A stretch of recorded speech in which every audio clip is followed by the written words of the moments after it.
Growing up, I was no stranger to death. It wasn't usually the human variety, fortunately, but with as many pets as we had growing up in the country, it just kind of came with the territory. I was and still am very soft-hearted when it comes to animals, so you can imagine how upset I was when at the age of 7 or so, I accidentally killed a mother mouse that had made her nest under an old doghouse, leaving her tiny babies orphaned. My dad got mad at me because he had already told me to stop lifting up the doghouse, knowing that eventually that would happen if I kept doing it.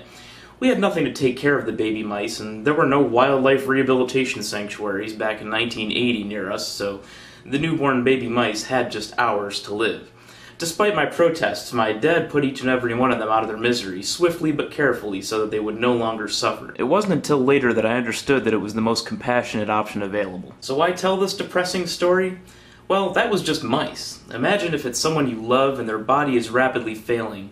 They're racked with pain because the pain medication hasn't been working for months. Doctors say that they might be able to squeeze out a few more torturous weeks under heavy sedation. Your loved one doesn't want to live anymore. Would you be able to end their life if they wanted you to?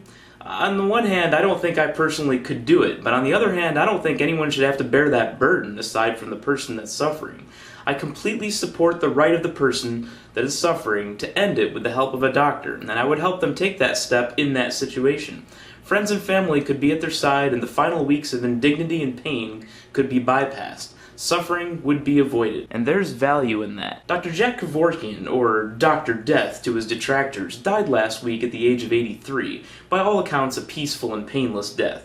He was, more than any other, the face of the right-to-die debate in the United States in the past few decades, even during his 8-year prison sentence for second-degree murder for helping a terminally ill man end his own life.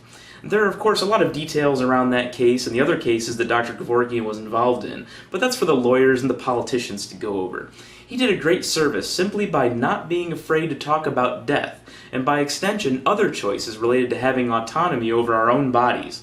He may have brought suffering upon himself for his activism, but as a result of the progress he made, history may show that he saved others thousands of times that much suffering. It's interesting how there are so many people that are so interested in what we do with our bodies, as if we have very few rights to it.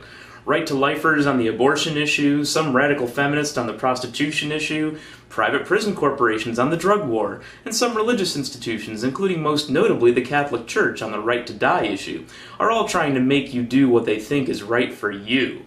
In fact, Mother Theresa, one of the most revered Catholics in the history of Catholicism, made her name on running a place where suffering was the name of the game. Yes, even when death had you in its grip, while under her care, she required others to play out those final painful days and weeks to satisfy her invisible master. So nice of her to volunteer their services, right? To me, reducing suffering for the terminally ill is an issue that should get more attention than it does. They don't exactly have a powerful lobby in Congress, so those of us that are healthy need to speak up for them.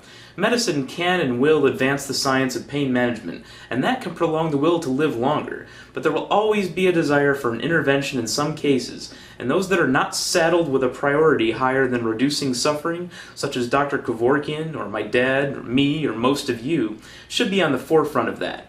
If humanity were literally my religion, and I was steeped in the tradition of good versus evil, knowing everything I know about Dr. Kevorkian and about Mother Teresa, I think the question I would have to ask Mother Teresa is, whose side were you actually on anyway?